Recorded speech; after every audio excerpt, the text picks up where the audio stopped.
carved their knowledge in 2 stone pillars so that future generations would discover it. The Masons believe that one of these pillars was discovered by the Greek god Hermes, also known to the Greeks as Hermes Trismegistus, or thrice greatest, and to the ancient Egyptians as the ibis-headed scribe of the gods Thoth, pronounced Tehuti. The so-called Emerald Tablet of Hermes is said to contain the essence of the lost wisdom from before the days of the biblical flood. According to occult sources, this tablet was discovered in a cave by the mystic Apollonius of Tyana, who was regarded by the early church as a rival to Jesus. The first published version of the Emerald Tablet dates from an Arabic source of the 8th century A.D., and it was not translated into Latin in Europe until the 13th century. However, the myth of the Hermetic wisdom had a profound effect on the Gnostics, who were heretical Christians in direct conflict with the early church for attempting to fuse paganism with the new Christian faith. They also claimed to possess the secret teachings of Jesus, divulged to only his inner circle of disciples. Masons claimed these teachings were censored from the authorized version of the New Testament, which was approved by the church councils who met to decide the structure and dogma of early Christianity. In medieval Europe, Gnostic philosophy emerged in the rise of the heretical Christian sect, the Cathars, and the rise of the chivalric order of the Knights Templar. The Hermetic traditions provided the spiritual inspiration for many secret societies in the Middle Ages, and its influence can be discerned in both speculative Freemasonry and Rosicrucianism. In the Masonic tradition, it is said that Masons were first organized into a corporate body during the building of the Tower of Babel. The concept of this tower was to reach up to heaven and contact God, according to Genesis chapter 11, verses 4 through 6.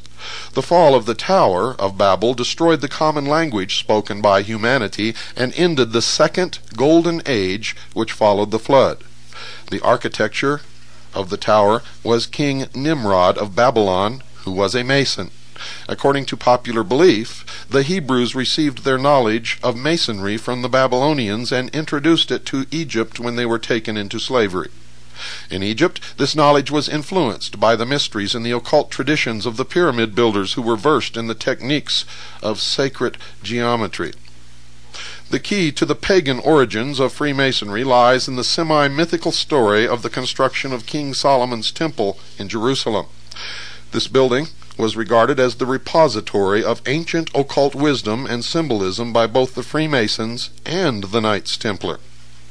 To build the temple, Solomon imported masons, artists, and craftsmen from neighboring countries. Specifically, he sent a message to the king of Tyre, asking if he could hire the services of the king's master builder, Hiram Abiff, who was skilled in geometry.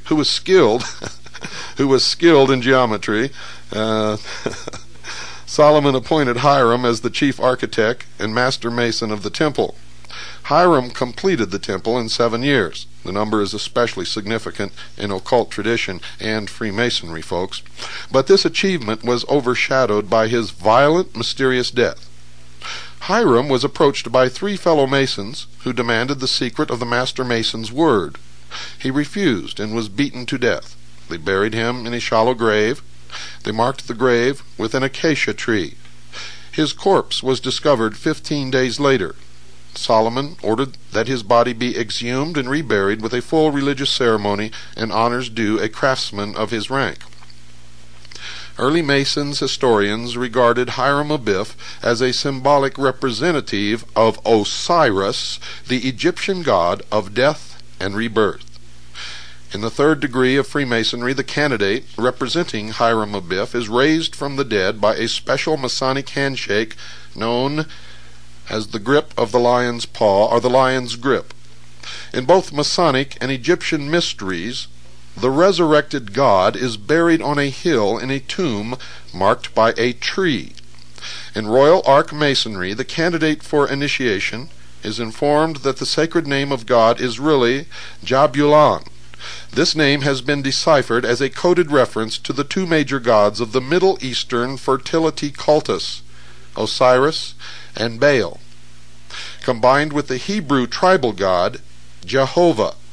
In Masonry, God is also signified as the great architect of the universe, signifying the importance of sacred geometry, and also indicating that he creates nothing, but designs and builds from that which has already been created. The political aspirations of Freemasonry, revealed in their influence on the revolutionary movements and proto-socialism of 18th and 19th century Europe, can be traced back to the myth of the Golden Age during the reign of Osiris and Isis, and before the flood to the Babylonian and Hebrew myths of creation. Occult tradition alleges that Hiram Abiff was secretly a member of an ancient society known as the Dionysian Artificers, who first appeared about 1000 BC when the temple at Jerusalem was being erected. They took their name from the Greek god and possessed secret signs and passwords by which they recognized each other, were divided into chapters or lodges ruled by a master, and were dedicated to helping the poor. They established lodges in all the Mediterranean lands, and their influence spread as far east as India. With the rise of the Roman Empire, lodges were founded in Central and Western Europe and in the British Isles. The Artificers were connected with another secret society known as the Ionians. Members of this society had settled in Asia Minor and were dedicated to the spreading of civilization, especially in its Greek form, to what they regarded as the barbarian world. Allegedly, the Ionians were responsible for the famous temple of the goddess Diana at Ephesus. Architects from this society, together with members of the Dionysian Artificers, traveled from Tyre to work on Solomon's temple. Later, the Artificers called themselves the Sons of Solomon, and used his magical seal, two interlaced triangles representing the union of the male and female energies, as their trademark. The Artificers who settled in Israel founded the Chassidians, who were a guild of craftsmen skilled in the repair of religious buildings. Now, this new sect was instrumental in the foundation of the mystical Jewish group called the Essenes. The Essenes became famous through the discovery of the Dead Sea Scrolls. In occult tradition, Jesus of Nazareth was an Essene, and there are connections between this group and the medieval Knights Templar. The Dionysian Artificers believed that the temples they built had to be reconstructed according to the principles of sacred geometry, which reflected the divine plan of God. They constructed religious buildings to represent the human body as a symbol of the universe. They also promoted the political idea of utopia on earth, which was expressed in symbolic form. The hammer and the chisel of the Mason became the cosmic forces which shaped the spiritual destiny of mankind. The Roman architect and master builder Vitruvius, born in the 1st century AD, was influenced by the Dionysian Artificers. His theories formed the basis for the architecture of the Roman Empire, and with the rediscovery of classical knowledge in the 16th century, also had an impact on the greatest architects of the Renaissance. Vitruvius's concept of the magical theater representing the microcosmos of the world as a symbol of the macrocosmos of the universe was repeated in William Shakespeare's famous phrase, quote, "All the world's a stage, and all the men and women merely players," unquote. And in the naming of his famous theater, the Globe, it is claimed that Shakespeare was a Rosicrucian initiate who was probably familiar with these ideas. Others take it farther and believe that the Shakespearean plays were really written by Sir Francis Bacon. In Masonic tradition, Caesar Augustus is the patron of the Masons in ancient Rome, and is said to have been Grand Master of the Roman College of Architects. This society was organized into guilds with symbols based on the tools of their trade, such as the plumb line, the square, compasses, and the level. The college had initiation rituals involving the pagan myth of death and rebirth, which are familiar from the Egyptian mysteries.